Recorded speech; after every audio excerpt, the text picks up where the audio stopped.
Hello everyone, welcome to home science classes. Home science classes में आपका स्वागत है।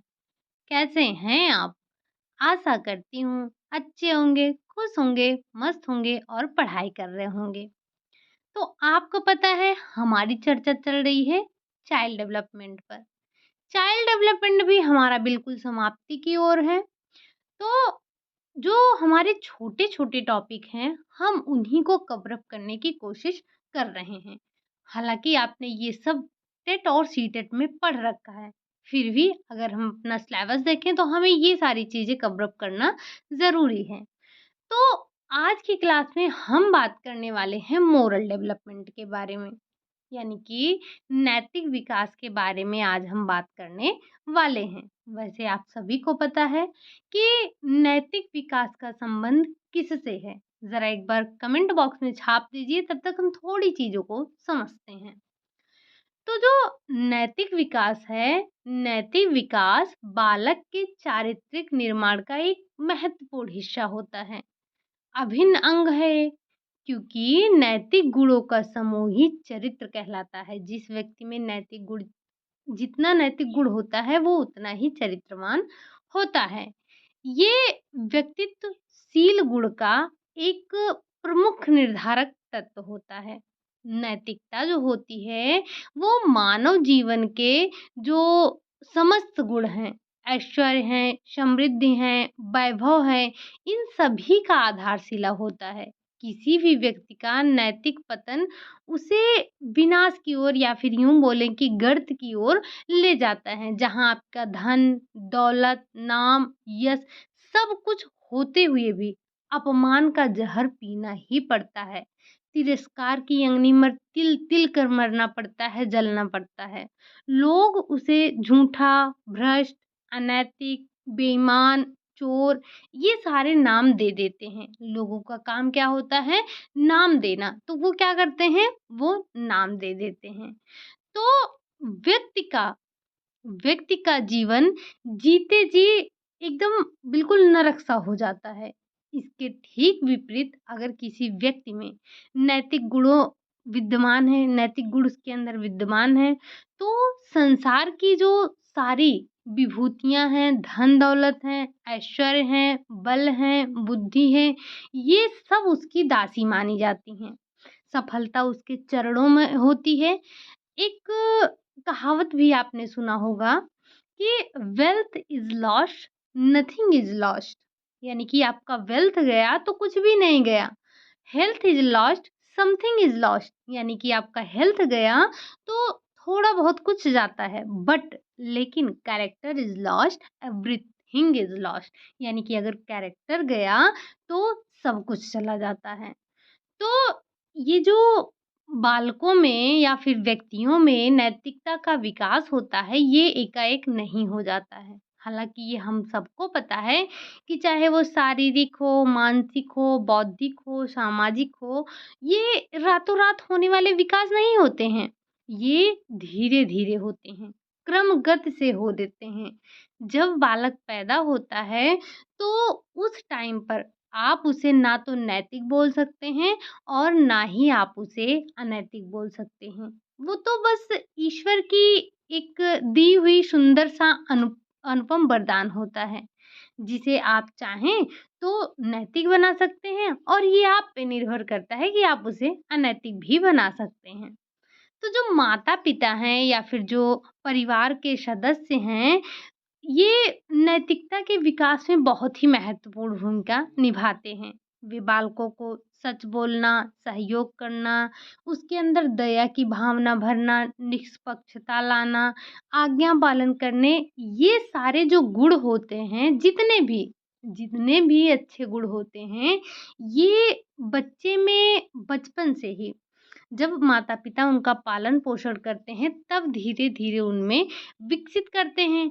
अब जैसा बचपन से बच्चे का विकास होगा, वैसे-वैसे उसके अंदर बड़े होने पर भी गुणों का विकास होता जाएगा। तो जिन बच्चों की परवरिश अच्छी होती है, जिन बच्चों को बचपन में ही अच्छी चीज़ें सिखाई जाती हैं, वो उनका नैतिक विकास भी अच्छे से होता है। थोड़ा-सा अगर हम इसे समझें तो जो नैतिक है यानी कि सामान्य बोलचाल की भाषा में नैतिकता से अभिप्राय चारित्रिक विकास से होता है। अगर हम इसे सामान्य बोलचाल की भाषा में देखें तो नैतिकता का अर्थ होता है कि व्यक्ति के चारित्रिक विकास से। दूसरे शब्दों में परिवार, समाज, वर्ग समूह के नैतिक मूल्यों को स्वीकारना तथा सामाजिक रीति-रिवाज, परंपराओं व धर्मों का पालन करना ही नैतिकता कहलाता है। आपने ही देखा होगा कि जैसे हम जिस समाज में रहते हैं, उस समाज में कुछ नियम होते हैं, कुछ कानून होते हैं, कुछ परंपराएँ होती हैं, तो व्यक्ति को उनका पालन करना होता है। जब व्यक्ति अपने सामाजिक रीति-रिवाज, परंपराओं, धर्मों इनका पालन करता है, तो वही क्या कहलाती है? नैतिकता कहलाती है। ठीक? अब ये जो नैतिक शब्द है, ये अंग्रेजी के मोरल शब्द से बना है, यानी कि अंग्रेजी का मोरल शब्द का ही रूपांतरण है। अब मोरल शब्द जो है, वो लैटिन भाषा के मोरस शब्द से बना है, जिसका अर्थ होता है रीत-रिवाज। क्या अर्थ होता है? तो जो मोरल होता है, मोरल यानी कि जो मोरस है, इससे बना है। तो जिसका अर्थ होता है, क्या अर्थ होता है कि रीति-रिवाज हो गए, लोक रीतियाँ हो गई, शिष्टाचार हो गए, तो ये सारी चीज़ें नैतिकता के अंतर्गत आती हैं, ठीक? अगर हम थोड़ी-सी बात करें, तो हमने क्या देखा? हमने देखा जो नैतिकता का अर्थ क्या होता है। तो नैतिकता से अभिप्राय ये होता है कि समाज और समूह की जो रीतियाँ या कार्य करने के तरीके का जो हम अनुपालन करते हैं, तो वही क्या होता है, तो नैतिकता के अंतर्गत आप ये समझिए कि समाज द्वारा जो निर्धारित व्यवहार हैं, जो रीति-रिवाज हैं, परंपराएँ हैं, आदर्श हैं, ये सारी चीज़ें आती हैं और इन्हीं का पालन करना जो व्यक्ति इनका पालन करता है वो नैतिक कहलाता है, यानी कि उसके अंदर बोला जाता है कि नैतिकता पाई जाती है। तो ऐसे व्यक्तियों को इनके अंदर जैसे जो नैतिक व्यक्ति होते हैं, ये व्यक्ति नैतिक मूल्यों के प्रति मतलब बिल्कुल निष्ठावान, पूर्ण, लगनशील, ईमानदारी रखते हैं। वे बुरे आचरण और गलत कार्यों से डरते हैं, अनुशासन में रहते हैं, अपने कर्तव्यों का पालन करते हैं। अगर वैसे भी आपसे पूछा जाए कि नैतिक मूल्य क्या हैं, तो आपको ध्यान रखना है कि जैसे उचित कार्य की भावना हो गई, सही गलत का ज्ञान हो गया, आपको सत्य असत्य में फ़र्क पता है, आज्ञा का पालन करते हैं, आपके अंदर निष्पक्षता है, सत्यवादी हैं, आप ईमानदार हैं, आपके अंदर आत्मनियंत्रण पाया जा रहा है, दयालुता भी है, सहिष्णुता भी है। तो ऐसे तमाम गुण ऐसे हैं जिनसे व्यक्ति के चरित्र का निर्माण होता है। या हम ऐसे बिल्कुल सरल शब्द में अगर बोलें तो नैतिक मूल्यों का योग ही जो होता है वो चरित्र कहलाता है, जो व्यक्ति के व्यक्तित्व का नैतिक पक्ष है, ठीक? और ये नैतिक विकास और ये जो चारित्रिक विकास है, दोनों एक दूसरे के पर्याय होते हैं, ठीक? अब ये तो हमने देखा कि नैतिक विकास है क्या। अब अगर हम बात करें कि किसके, कोहल वर्ग के, हालाँकि मुझे पता है आपने हाँ, ये मैंने स्टार्टिंग में ही पूछा था कि जो नैतिक विकास है इसका संबंध किससे है? तो मुझे पूरा उम्मीद है कि आपने ज़रूर बताया होगा कि किसका संबंध है नैतिक विकास से। अब हम थोड़ा-सा ये समझेंगे कि जो ये नैतिक विकास है यानी कि कोहल वर्ग का वो क्या है? तो सबसे पहले ये समझना है हमको एक छोटी-सी कहानी जो आपने शायद से हर बार सुनी होगी, जब भी आप कोहल वर्ग का सिद्धांत पढ़ते हैं या नैतिक विकास का सिद्धांत पढ़ते हैं, तो आपने अवश्य ही ये कहानी सुनी होगी।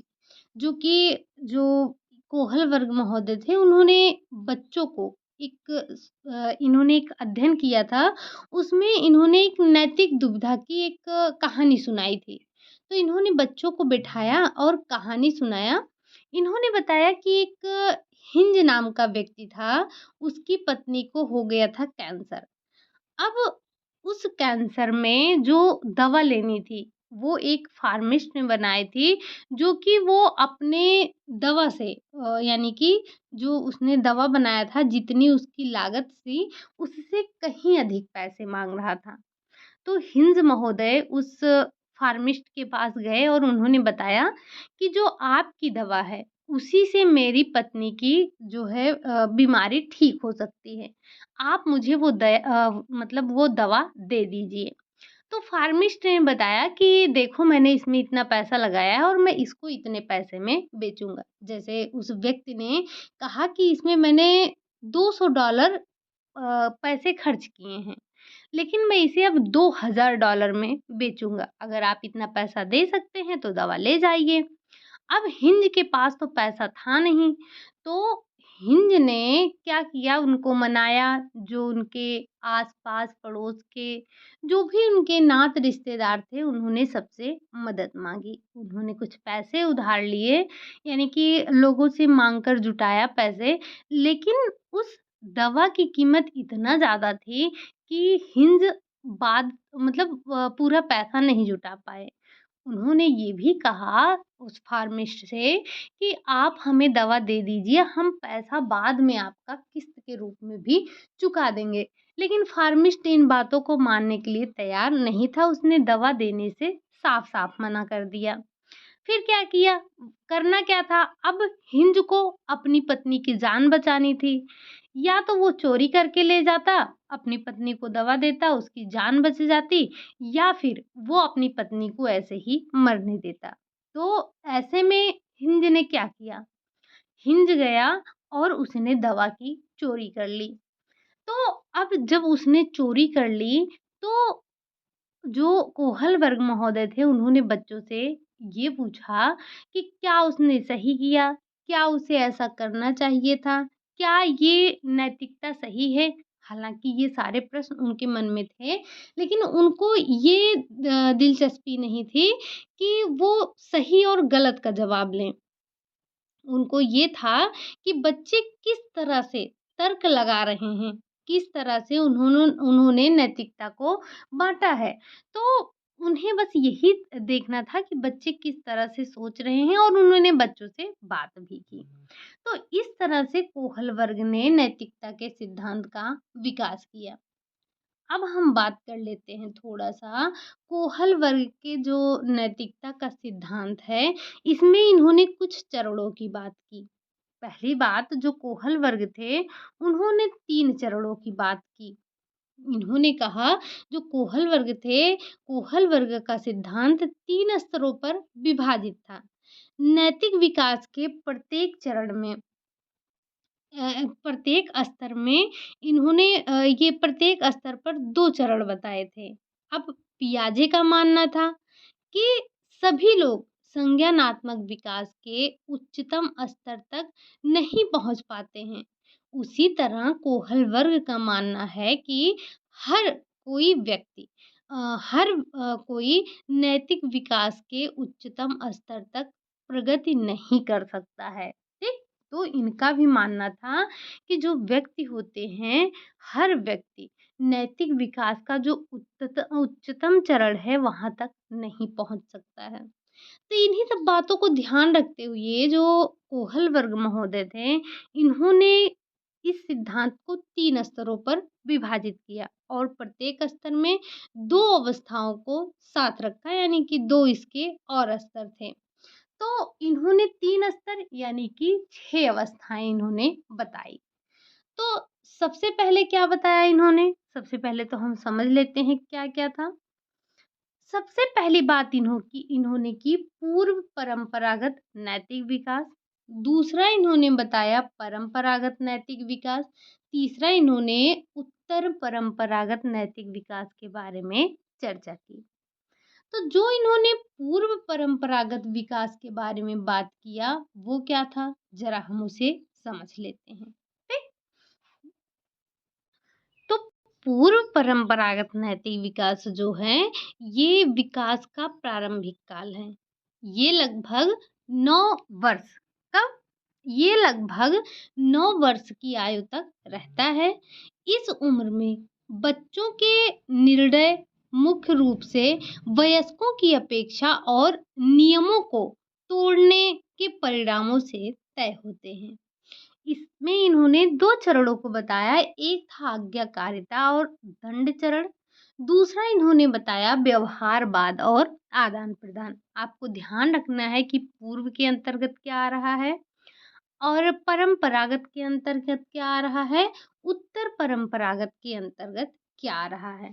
तो इन्होंने जो पहले चरण को बताया, वो था आज्ञाकारिता और दंड।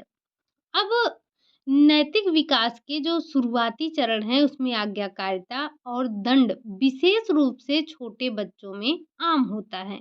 आपने देखा होगा जो बच्चे छोटे रहते हैं तो उनके अंदर सबसे पहले आज्ञाकारिता और दंड का भाव आता है। वो दंड से डरते हैं, आज्ञा को मानते हैं, लेकिन वयस्क भी इस प्रकार के तर्क को व्यक्त करने में सक्षम हैं। तो कोहल वर्ग के अनुसार इस स्तर पर लोग नियमों को निश्चित और निरपेक्ष मानते हैं, नियमों का पालन करते हैं। उनका नियमों का पालन करना बहुत महत्वपूर्ण होता है, क्योंकि जब वो नियम का पालन करेंगे तो वो सजा से बचेंगे। उन्हें पता है कि अगर हम नियमों पर चलेंगे तो हमें सजा नहीं मिलेगी। तो वो सजा से बचने के लिए नियमों का पालन करते हैं। अगर घर पे ही है, जैसे आपका बच्चा है, बिल्कुल छोटे से एग्जाम्पल पे समझिए, अगर बच्चा है घर में तोड़-फोड़ करता है और आप आते हैं, अगर उसके तोड़-फोड़ करने पर उसको पीट-पाट देते हैं, तब क्या होगा?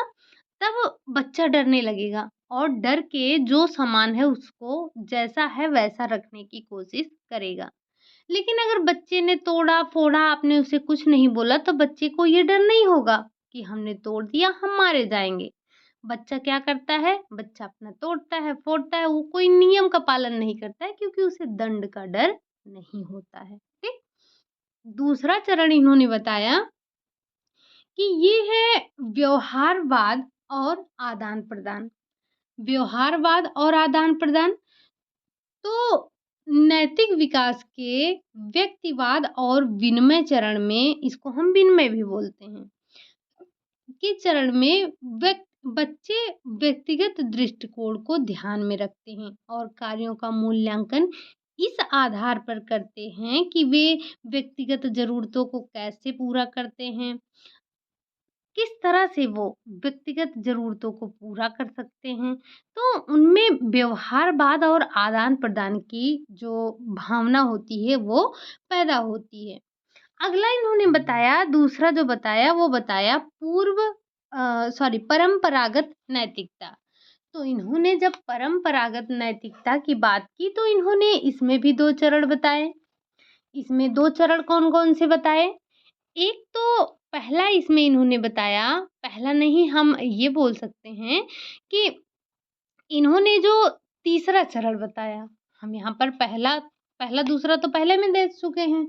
अब हमें ये देखना है कि जो इन्होंने तीसरा चरण बताया वो क्या था? तीसरे चरण में इन्होंने सबसे पहले बताया अच्छे पारस्परिक संबंध विकसित करना। अच्छे पारस्परिक संबंध विकसित करना, तो आपको इसी में जो अच्छा लड़का या फिर जो अच्छी लड़की का कॉन्सेप्ट है वो देखने को मिलेगा। इन्होंने नैतिक विकास की जो तीसरी चरण हम बोल रहे हैं, तीसरी चरण, इसमें अक्सर अच्छा लड़का, अच्छी लड़की, ठीक? अच्छा लड़का, अच्छी लड़की अभिविन्यास के रूप में जाना जाता है। तो नैतिक विकास के पारस्परिक संबंधों का ये चरण सामाजिक अपेक्षाओं और भूमिकाओं पर खरा उतरने की केंद्रित होता है। बच्चा इसमें क्या करता है, अच्छा, और इस पर विचार करने पर जोर दिया कि हम किस तरह से, आपने देखा होगा जब बच्चे छोटे होते हैं तो कैसे हम कहते हैं, कोई कार्य छोटे बच्चे ने कर दिया तो हम कहते हैं गुड गर्ल, गुड बॉय। तो ये बच्चे में इसलिए वो करता है ताकि वो अच्छा लड़का या फिर अच्छी लड़की बन सके। ठीक? अगला जो इन्होंने बात किया वो किया सामाजिक व्यवस्था बनाए रखना। सामाजिक व्यवस्था बनाए रखना, तो ये चौथा चरण है और ये चौथा चरण क्या है? सामाजिक व्यवस्था बनाए रखना। अब इस चरण में ये सुनिश्चित करना होता है कि जो सामाजिक व्यवस्था है वो बनी रहे। ठीक? नैतिक विकास के इस चरण में लोग निर्णय लेते समय संपूर्ण समाज पर विचार करना शुरू कर देते हैं। नियमों का पालन करके, अपना कर्तव्य निभाकर और प्राधिकार का सम्मान करने, कानूनों और व्यवस्था को बनाए रखने पर इसमें ध्यान दिया जाता है कि हम किस तरह से अपने समाज के नियम कानूनों को बनाए रख सकते हैं। ठीक? अब अगर हम बात करें तीसरे, यानी कि जो तीसरी उत्तर परंपरागत नैतिक विकास है, इसमें क्या होता है? तो नैतिक विकास के इस स्तर पर लोगों में नैतिकता के अमूर्त सिद्धांतों की समझ विकसित हो जाती है। इनको भी इन्होंने 2 स्तर बताए, 2 चरण बताए, यानी कि इसे हम कह सकते हैं 5वां और इसे कह सकते हैं 6ठा चरण। अब 5वां चरण है सामाजिक अनुबंध और व्यक्तिगत अधिकार। तो सामाजिक अनुबंध और व्यक्तिगत आधार के अधिकारों के विचार अलग चरण में लोगों को अन्य लोगों से के अलग-अलग मूल्यों, विचारों, मान्यताओं इन सबको ध्यान में रखना शुरू करते हैं। किसी समाज को बनाए रखने के लिए कानून के नियम महत्वपूर्ण हैं, लेकिन समाज के सदस्य को के इन मानकों पर सहमत होना चाहिए। ठीक? अगला इन्होंने बताया सार्वभौमिक सिद्धांत। अब कोहल वर्ग के नैतिक तर्क का जो अंतिम स्तर वो सर्वाधिक नैतिक सिद्धांतों और अमूर्त तर्क पर आधारित है। इस स्तर पर लोग न्याय के इन आंतरिक सिद्धांतों का पालन करते हैं, भले ही वे कानूनों और नियमों के साथ संघर्ष करते हैं। ठीक? तो कोहल वर्ग ने 3 स्तर बताए। 3 स्तरों में 2-2 चरण बताए। अब 6 इन्होंने चरण बता दिए। ठीक? पहला क्या था? पहला जो इन्होंने बताया था पहला जो इन्होंने क्या बताया था? स्तर बताया था। पहला स्तर पूर्व परंपरागत था, जो कि लगभग जन्म से लेकर 9 वर्ष तक माना जाता है। दूसरा इन्होंने बताया पारंपरिक नैतिकता का विकास, जो कि प्रारंभिक किशोरावस्था से वयस्क तक होता है, और कुछ जो उत्तर परंपरागत नैतिकता है वो कुछ वयस्क और दुर्लभ में होता है। ठीक? सबके अंदर ये नहीं होता है। जैसा कि आपने पहले ही देखा कि जो नैतिक विकास है इसके जो उच्चतम शिखर है, उच्चतम शिखर पर हर कोई नहीं पहुंच सकता है। जैसे पियाजे महोदय ने बताया कि जो संज्ञानात्मक विकास है वो हर व्यक्ति संज्ञानात्मक विकास के उच्चतर स्तर को प्राप्त नहीं कर सकता है। तो उसी तरह से कोहल वर्ग ने भी बताया कि जो नैतिकता का विकास है उसके उच्चतम शिखर तक हर व्यक्ति नहीं पहुँच सकता है। ठीक? अब ये तो हमने बात कर ली कोहल वर्ग के जो इन्होंने सिद्धांत दिया था। वैसे हमने देख लिया नैतिकता क्या है, ये किस शब्दों से मिलकर बना है, किस तरह से जैसे हर सामाजिक विकास हुआ, संवेगात्मक विकास हुआ, नैतिक विकास हुआ, भाषा विकास हुआ, हर विकास धीरे-धीरे होता है, वैसे ही नैतिकता का विकास भी धीरे-धीरे होता है। बच्चा जन्म से ही नैतिक या फिर अनैतिक नहीं होता है, वो तो मात्र एक सामाजिक प्राणी होता है वो मात्र एक ऐसा जैविक प्राणी होता है। जैसे हमने सामाजिक में देखा था कि बच्चा ना तो सामाजिक है और ना ही असामाजिक। ठीक? अब ये तो हमने देख ली कि इनके कोहल वर्ग ने नैतिक सिद्धांत कौन-कौन से दिए थे। अब ज़रा हम बात कर लेते हैं लास्ट पॉइंट पर कि नैतिक विकास को प्रभावित करने वाले कारक कौन-कौन से हैं। हालाँकि आपने ये सारे सिद्धांत हर एक टॉपिक में पढ़ा है कि जो विकास है वो किस तरह से व्यक्ति को प्रभावित करते हैं। ठीक? हमें इसमें बहुत ज़्यादा नहीं ध्यान रखना है, बट कौन-कौन से ऐसे कारक हैं जो व्यक्ति के या फिर बालक के नैतिक विकास को प्रभावित करते हैं, ज़रा-सा हम उन पर भी नज़र डाल लेते हैं। तो सबसे पहले हम बात करेंगे बुद्धि की। बालकों के नैतिक विकास में ये जो बुद्धि है ना, ये महत्वपूर्ण भूमिका निभाता है। आपको पता ही है कि बुद्धि क्या है? तो बुद्धि वो शक्ति है, वह सामर्थ्य है जो उचित, अनुचित, अच्छा, बुरा, झूठ और असत्य इन सब में अंतर कर लेता है, अंतर करना सिखाता है। तो बौद्धिक क्षमता के आधार पर बालक उचित, अनुचित के बीच जो भेद करना है, वो सीख जाता है। वो नैतिक मूल्यों को समझता है, अपने जीवन में उसको अपनाता है।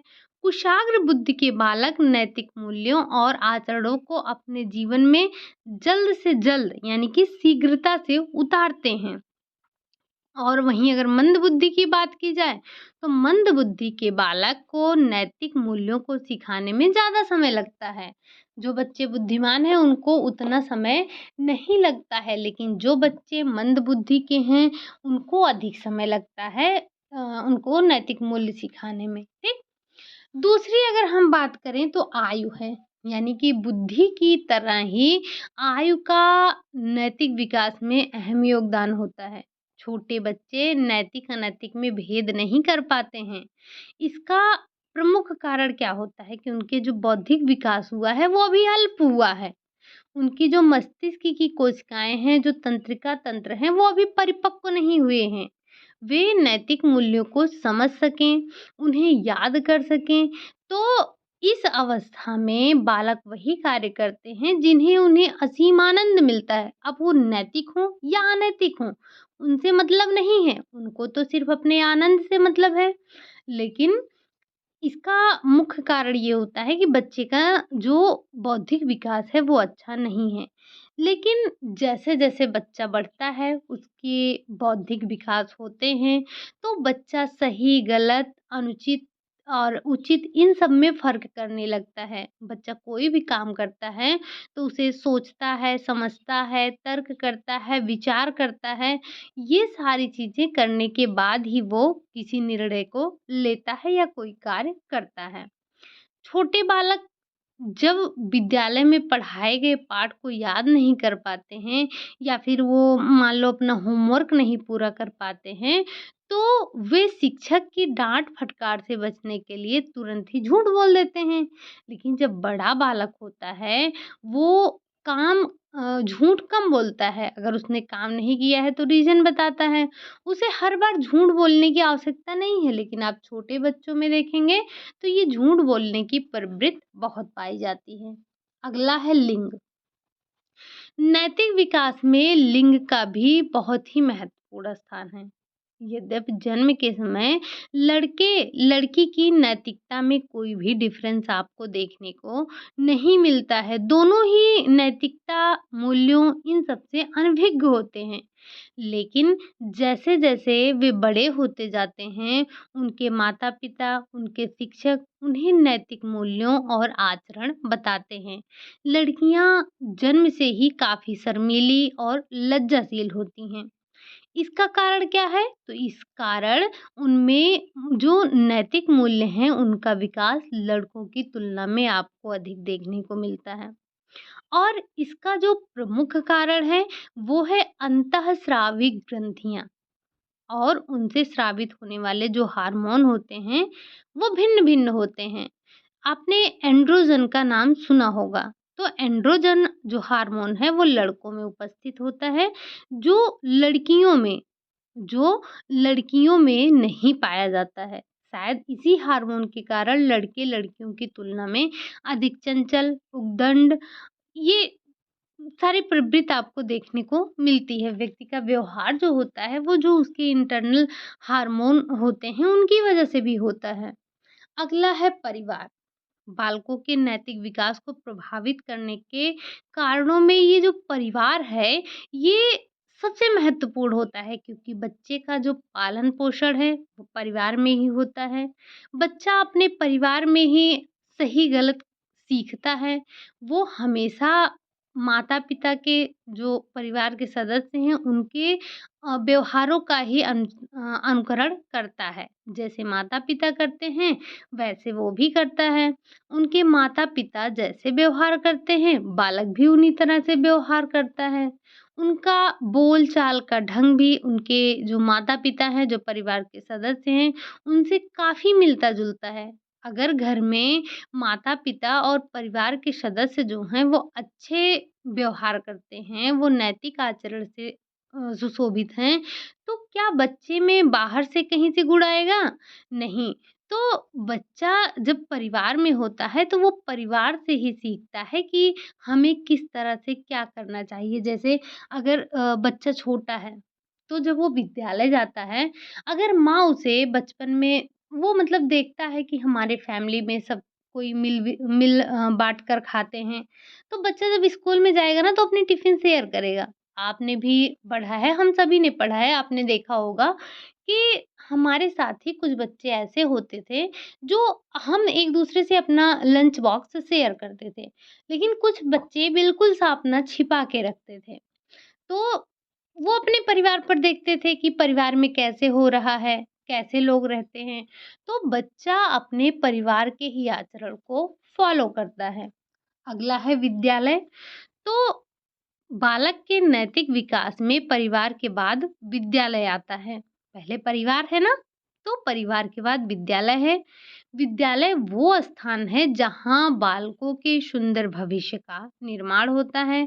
विद्यालय के शिक्षक, उसके सहपाठी, पाठ्यक्रम, विद्यालय का अनुशासन, खेल क्रियाएँ, ये सारे नैतिकता के विकास में महत्वपूर्ण योगदान देते हैं। किस तरह से बच्चा खेल रहा है, बच्चे के जो समूह साथी हैं वो कैसे हैं, तो ये सारी चीज़ें बच्चे के विकास को, नैतिक विकास को प्रभावित करती हैं। ठीक? अब आगे हम बात कर लेते हैं मनोरंजन की। मनोरंजन तो नैतिक मूल्यों के विकास में ये जो मनोरंजन है ये भी महत्वपूर्ण भूमिका निभाता है।